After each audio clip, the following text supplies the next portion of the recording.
If you're playing Cataclismo, you might be wondering how to best build your base through various chapters and survive while managing the city. Here are our best tips for optimizing building for city build levels.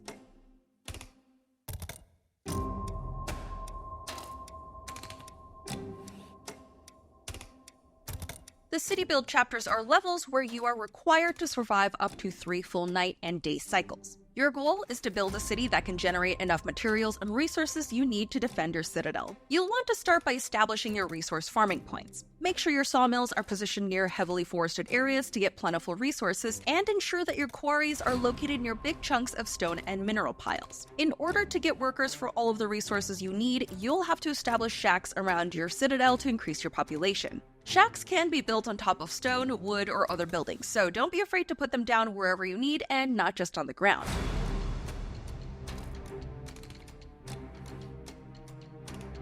The most important objectives are to keep your citizen population up and to maintain your oxygen levels. You'll have to place an air filter to make sure your citadel can survive, otherwise you'll eventually fail. The air filters work best when built on a taller surface and will only give the plentiful resource count when built higher. The one thing to keep in mind is that all of these buildings must have a clear path to the citadel. So if you build anything on top of a higher building or surface, you must make a staircase leading down to the ground leading to the citadel. There's a helpful indicator that will let you know which direction your building is facing and where access needs to be built.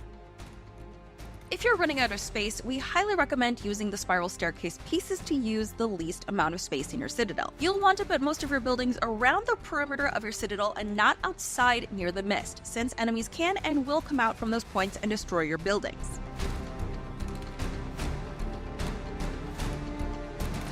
When building your military units, you'll have to set down a barrack to train citizens. You can use the barracks to research better training for your units and get additional perks, like the upgrade for letting your bowmen shoot 3 arrows at once. We recommend investing in bowmen first since they require the least amount of resources. Then recruit lobbers since they provide essential crowd control damage. In some levels, you'll be provided with additional units like the Cannoneer, who excels at low ground combat. For this particular unit, you would need to position them behind cover on the ground to best utilize their perks. During wave pushes, you should be moving your units as needed. Enemies may spawn more on one side or overtake certain walls faster, so you should be keeping an eye on all of your units. Specifically, you should be watching to make sure that if a wall looks like it's about to come down, you move your units on that platform backwards so they don't get stuck up on a ledge with no way to come down. Don't be afraid to back up to maintain a safe distance.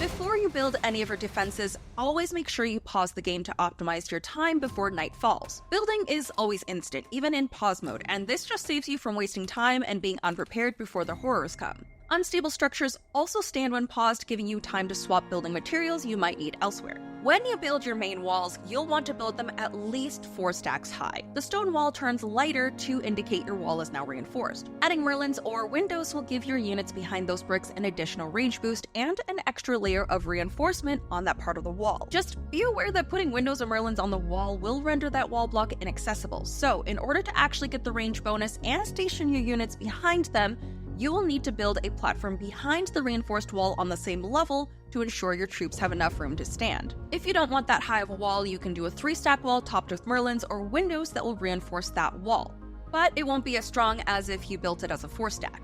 Building higher does give the height bonus for bowmen and lobbers since they excel at shooting down. Specifically, a wall 5 blocks high will boost bowmen's damage, and a 3 to 4 block wall with a window or merlon will ensure lobbers get their optimal height damage. To maximize your walls and bonuses, use the banners to increase the basic attack damage of your units within the banner range. The banner's effective range is just 1 square around its base with 8 possible spots. If your troops are higher up, we recommend building an additional platform behind your main standing room to put your flag on. If you position it correctly to be within range of the merlons or windows, you will get double bonuses in the overlapping spots indicated by double squares on the surface. When you've built your main walls to your liking, we recommend utilizing what you have left to create little fallback points for your units to fight from. If one of the main walls does get breached, you should direct your troops backwards to a small point of cover consisting of 1 stone block and a window or a few merlons and a banner on the ground behind them. The enemies like to tear down as much of the materials as possible in front of them before advancing, so since they'll be distracted,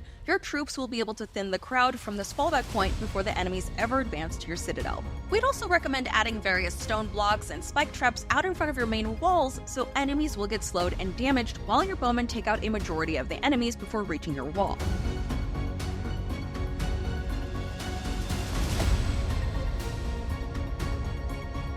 And there you have it. You should have a fully reinforced base that the horrors will struggle to infiltrate. For more Cataclismo tips and tricks, be sure to stay right here at IGN.